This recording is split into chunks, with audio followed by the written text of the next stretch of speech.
Salam Rahayu. Semoga getaran kata-kata ini menemukan jalannya ke dalam batin yang sedang hening. Pada saat ini, mari kita duduk sejenak, menurunkan hiruk-pikuk pikiran, dan membuka ruang kesadaran untuk menyambut bisikan leluhur yang sering hadir dalam diam. Ada pengetahuan lama yang tidak tertulis di buku manapun, namun hidup dalam aliran darah, napas, dan rasa, menunggu untuk diingat kembali oleh jiwa yang siap mendengarkan. Di tanah Nusantara, leluhur tidak pernah memandang manusia sebagai makhluk tanpa arah.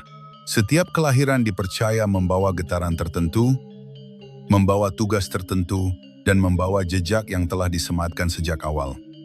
Tidak semua orang datang ke dunia hanya untuk menjalani hidup biasa.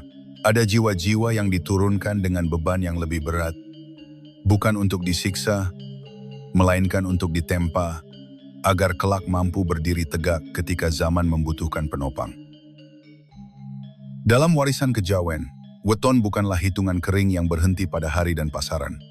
Ia adalah peta getar jiwa, denyut takdir, dan simpul hubungan antara manusia dengan semesta serta leluhurnya. Melalui weton, para leluhur membaca kecenderungan hidup, jalan sunyi yang harus dilalui, serta potensi besar yang sering kali tersembunyi di balik kehidupan yang tampak sederhana. Di antara banyak perhitungan weton, ada satu sebutan yang sejak dulu diselimuti rasa hormat dan kehati-hatian, yaitu Satrio Piningit. Ia bukan simbol keagungan yang gemerlap, bukan pula tanda kejayaan yang langsung terlihat. Justru sebaliknya, ia sering hadir dalam rupa kehidupan yang seolah tertutup, terpinggirkan, dan penuh teka-teki, seperti api kecil yang disimpan rapat agar tidak padam sebelum waktunya tiba. Banyak pemilik getaran ini menjalani hidup yang terasa berat sejak awal. Langkahnya tertatih, jalannya berliku, dan sering merasa tidak benar-benar cocok dengan lingkungan di sekitarnya. Ada perasaan asing yang sulit dijelaskan, seolah jiwanya datang dari ruang yang berbeda. Namun justru dari tekanan inilah, kekuatan batin mulai tumbuh. Perlahan, nyaris tak disadari. Pengetahuan tentang Satrio Piningit bukanlah ramalan untuk menyanjung atau meninggikan diri. Ini adalah cermin laku hidup yang diwariskan turun-temurun, agar manusia memahami bahwa penderitaan, kesunyian, dan keterasingan seringkali memiliki makna yang jauh lebih dalam daripada sekadar nasib buruk. Leluhur mengajarkan bahwa yang dipilih tidak selalu dimanjakan, tetapi dipersiapkan. Maka dengarkanlah pembahasan ini dengan hati yang lapang. Bukan untuk mencari pengakuan, bukan pula untuk menempelkan gelar pada diri sendiri. Biarkan kata-kata ini menjadi benih kesadaran yang mungkin akan tumbuh pelan-pelan, membuka pemahaman baru tentang siapa diri kita, dari mana kita datang, dan mengapa jalan hidup kita terasa berbeda sejak awal. Dalam kearifan Jawa kuno, kata Satrio bukan sekadar gelar kepahlawanan seperti yang sering dibayangkan. Satrio adalah lambang jiwa yang memikul tanggung jawab batin. Seseorang yang dituntut menjaga keseimbangan antara nurani, laku hidup, dan dampak keberadaannya bagi sesama. Ia bukan tentang kekuatan fisik atau kekuasaan, melainkan keteguhan hati dalam menghadapi gelombang zaman yang terus berubah. Sementara itu, Piningit mengandung makna yang lebih halus dan dalam. Piningit adalah sesuatu yang disembunyikan, ditutup dari pandangan umum, dan dijaga oleh waktu. Dalam ajaran leluhur, tidak semua kekuatan boleh muncul bersamaan dengan kelahiran. Ada daya yang harus disimpan, dipendam, dan dirawat dalam kesunyian agar tidak rusak oleh ego atau kesombongan sebelum matang. Ketika dua makna ini disatukan, Satrio Piningit menggambarkan jiwa yang membawa tugas besar, namun jalannya tidak ditaburi pengakuan sejak awal. Ia sering hidup seperti orang biasa, bahkan kadang dipandang remeh. Kehadirannya tidak mencolok, langkahnya senyap, dan suaranya jarang didengar. Namun di balik itu tersimpan daya pengaruh yang kelak mampu mengguncang arah kehidupan banyak orang. Para leluhur percaya bahwa sosok ini tidak diturunkan untuk menikmati kenyamanan. Justru hidupnya sering dijauhkan dari kemudahan, agar batinnya terlatih. Kesalahan, kegagalan, dan rasa kehilangan menjadi bagian dari kurikulum jiwa yang harus ia lalui. Semua itu bukan hukuman, melainkan cara semesta membersihkan lapisan ego yang dapat mengaburkan kejernihan nurani. Dalam Primbon dan Pitutur Lama, Satrio Piningit sering dikaitkan dengan masa peralihan. Ia muncul ketika nilai-nilai lama mulai runtuh dan arah baru belum sepenuhnya terbentuk. Pada fase seperti inilah, dibutuhkan manusia yang mampu berdiri di tengah, tidak larut dalam kerusakan, namun juga tidak terjebak romantisme masa lalu. Perannya adalah menjaga api kesadaran agar tidak padam. Menariknya, banyak pemilik energi ini justru tidak menyadari siapa dirinya. Mereka sering merasa ragu, mempertanyakan tujuan hidup, bahkan menganggap dirinya gagal. Padahal, kebingungan itu adalah tanda bahwa jiwanya sedang mencari bentuk sejati.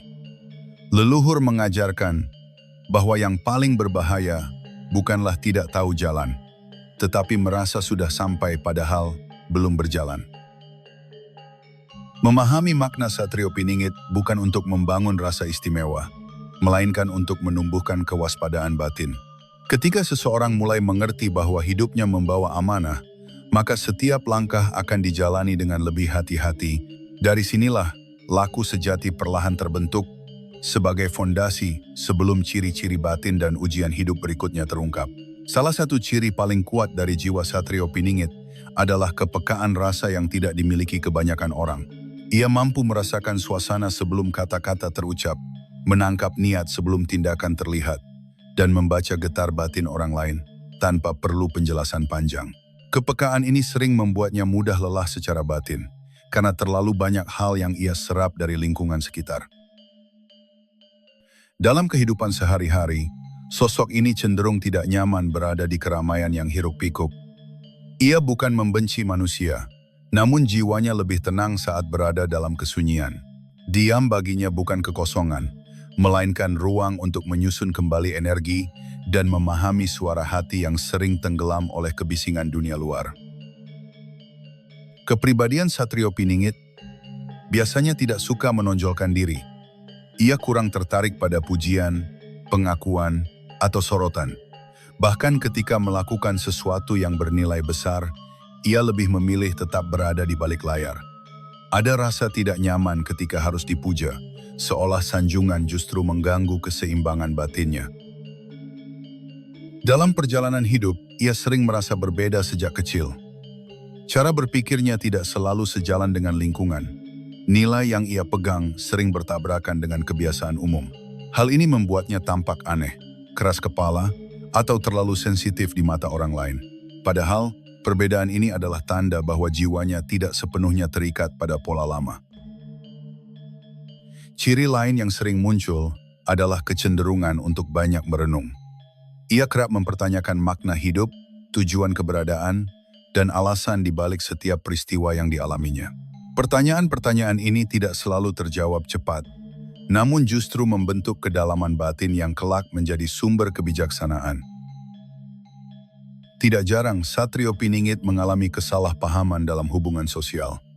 Niat baiknya bisa disalahartikan, sikap diamnya dianggap acuh, dan keteguhannya dipersepsikan sebagai penolakan. Dari sinilah rasa sepi sering tumbuh, meski ia dikelilingi banyak orang. Kesepian ini bukan karena kurangnya hubungan, melainkan karena sedikitnya jiwa yang sefrekuensi. Semua ciri batin ini bukanlah kelemahan yang harus disingkirkan. Leluhur memandangnya sebagai tanda awal penggemblengan jiwa. Dari kepekaan, kesunyian, dan rasa terasing inilah, fondasi kekuatan sejati mulai dibangun, sebelum kehidupan membawa ujian yang lebih berat untuk mematangkan peran dan tanggung jawabnya. Jalan hidup Satrio Piningit hampir tidak pernah dimulai dengan kemudahan. Sejak awal, hidupnya seolah dipenuhi tikungan tajam yang memaksa jiwa belajar bertahan. Apa yang bagi orang lain terasa ringan, baginya sering menjadi beban panjang yang harus dipikul dengan kesabaran. Dari sinilah proses penempaan batin perlahan dimulai, tanpa tepuk tangan, tanpa saksi. Ujian sering datang dalam bentuk kegagalan yang berulang. Saat harapan hampir tergenggam, keadaan justru runtuh tanpa aba-aba. Banyak rencana tidak berjalan, banyak usaha terasa sia-sia, Namun leluhur mengajarkan bahwa kegagalan semacam ini bukan untuk menjatuhkan, melainkan untuk mengikis ketergantungan pada hasil, agar jiwa belajar setia pada proses. Tidak sedikit pula yang mengalami kehilangan mendalam. Kehilangan orang yang dicintai, kehilangan kepercayaan, atau kehilangan arah hidup. Rasa duka ini sering datang di saat jiwa belum benar-benar siap. Namun di balik perih tersebut, batin dipaksa menyelam lebih dalam, menemukan kekuatan yang sebelumnya tidak pernah disadari keberadaannya. Pengkhianatan juga kerap menjadi bagian dari perjalanan. Orang yang dipercaya bisa berubah menjadi sumber luka, sahabat menjadi lawan, dan dukungan menghilang tanpa penjelasan. Semua ini menanamkan pelajaran pahit bahwa sandaran utama bukanlah manusia, melainkan kejernihan nurani dan hubungan batin dengan semesta. Pada fase tertentu, hidup terasa seperti jalan buntu. Segala usaha seakan tidak membawa perubahan berarti. Di titik inilah banyak jiwa nyaris menyerah, merasa dirinya gagal total. Namun justru dalam kondisi terendah ini, lapisan ego mulai runtuh, membuka ruang bagi kesadaran yang lebih jujur dan rendah hati. Leluhur percaya bahwa semesta sengaja mematahkan keakuan sebelum amanah besar diberikan. Jiwa yang masih terikat gengsi, ambisi, dan pengakuan tidak akan mampu membawa perubahan yang murni. Karena itu, penderitaan dijadikan alat untuk membersihkan niat, menata ulang tujuan, dan meluruskan arah laku hidup. Jika direnungi lebih dalam, semua ujian ini bukan untuk menghancurkan Satrio Piningit. Ia justru sedang dibangunkan dari tidur panjangnya. Setiap luka, setiap jatuh, dan setiap kesunyian adalah panggilan halus agar ia mulai mengenali kekuatan sejati yang tumbuh dari dalam, bukan dari dunia luar. Kebangkitan energi Piningit tidak selalu hadir dalam peristiwa besar atau kejadian gaib yang mencolok.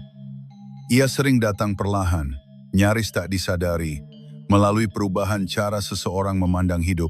Hal-hal yang dulu dikejar dengan ambisi mulai terasa hampa, sementara kesederhanaan justru menghadirkan ketenangan yang belum pernah dirasakan sebelumnya.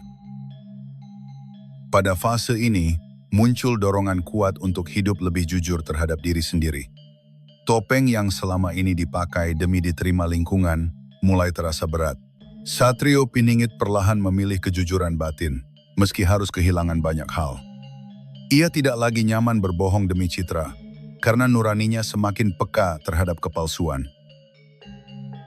Intuisi juga mulai menajam. Keputusan tidak lagi semata berdasarkan logika atau tekanan sosial, melainkan bisikan halus dari dalam. Banyak hal yang dulu terasa membingungkan, kini terbaca lebih jelas. Ia mampu merasakan mana jalan yang selaras dan mana yang hanya menawarkan kesenangan sesaat, namun menjauhkan dari tujuan sejati. Seiring kebangkitan ini, keberanian untuk berdiri sendiri mulai tumbuh. Ia tidak lagi takut berbeda, tidak lagi gentar ketika harus berjalan berlawanan arah dengan kebiasaan umum. Bukan karena merasa paling benar, tetapi karena ada keyakinan batin yang semakin kokoh bahwa setiap jiwa memiliki jalannya masing-masing. Menariknya, kedamaian justru muncul di tengah kondisi hidup yang belum sepenuhnya mapan. Masalah mungkin masih ada, keterbatasan belum sepenuhnya teratasi, namun batin terasa lebih ringan. Ini adalah tanda bahwa pusat kekuatan telah bergeser dari ketergantungan pada keadaan luar menuju kestabilan dari dalam diri. Leluhur mengingatkan bahwa kebangkitan ini tidak bisa dipaksakan dengan ritual kosong atau pencarian simbol belaka.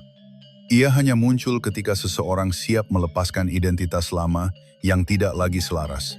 Semakin dipaksa, semakin menjauh. Semakin ikhlas, semakin dekat ia mendekat. Inilah tahap ketika Satrio Piningit mulai terjaga, meski belum sepenuhnya memahami perannya.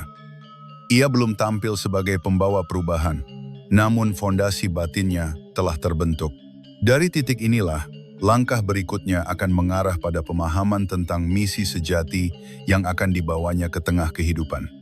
Misi perubahan yang dibawa oleh Satrio Piningit jarang hadir dalam bentuk yang gemerlap atau menggetarkan panggung dunia. Perubahan ini sering bekerja dalam diam, menyentuh lapisan batin manusia satu persatu. Ia tidak datang untuk menguasai, melainkan untuk menyadarkan bahwa arah hidup bisa diluruskan tanpa harus menghancurkan segalanya. Banyak dari mereka menjalankan perannya melalui teladan hidup yang sederhana. Cara berbicara yang jujur, sikap yang teguh, dan laku yang konsisten perlahan memengaruhi lingkungan sekitar. Tanpa ceramah panjang, kehadirannya mampu membuat orang lain bertanya pada diri sendiri, merenungi ulang pilihan hidup, dan melihat kemungkinan baru yang sebelumnya terabaikan. Energi yang dibawa Satrio Piningit cenderung menenangkan. Di tengah kegaduhan, ia menjadi titik hening. Di saat kebingungan, ia menghadirkan kejernihan. Orang-orang sering merasa lebih kuat setelah berbincang dengannya, meski tidak selalu paham mengapa. Inilah pengaruh batin yang bekerja tanpa paksaan, tanpa kepentingan tersembunyi. Perubahan yang ia bawa juga berkaitan dengan pergeseran nilai. Ketika banyak orang terjebak dalam kejaran materi dan pengakuan, ia mengingatkan kembali makna keseimbangan, bahwa kemajuan tanpa kesadaran hanya akan melahirkan kehampaan. Melalui sikap hidupnya, ia menanamkan benih kesadaran bahwa kemanusiaan dan nurani tidak boleh ditinggalkan.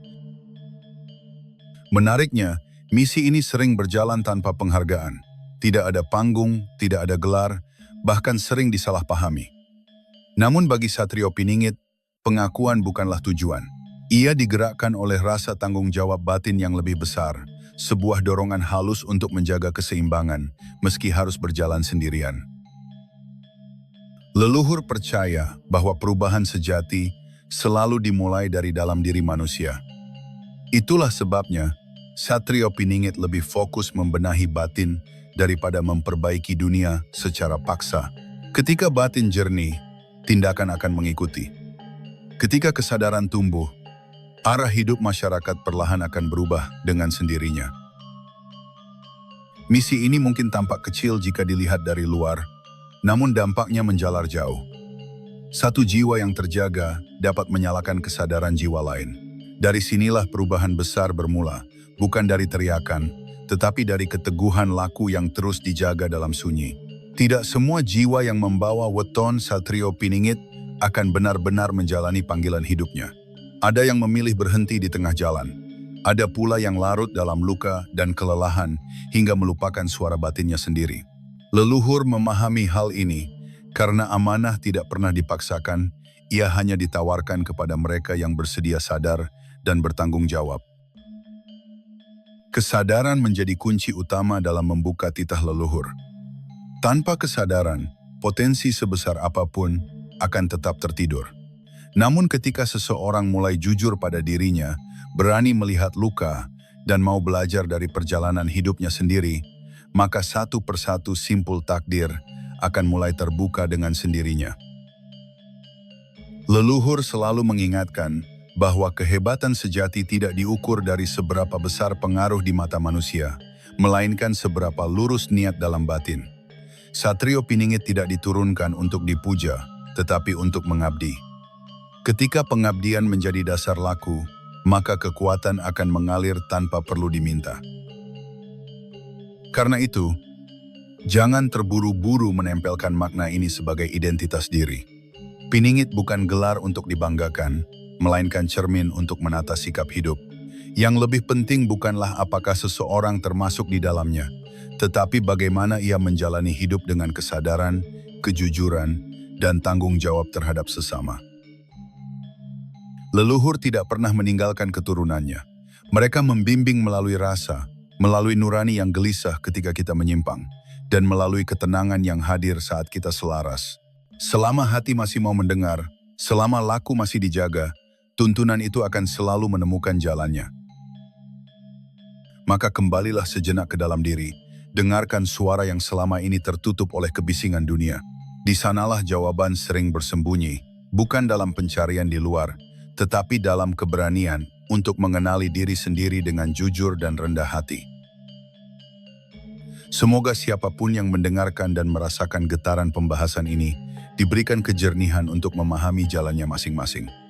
Bila ada panggilan dalam batin, rawatlah dengan laku yang baik. Karena ketika jiwa berjalan selaras, perubahan besar akan tumbuh dengan sendirinya, tanpa paksaan, tanpa kegaduhan.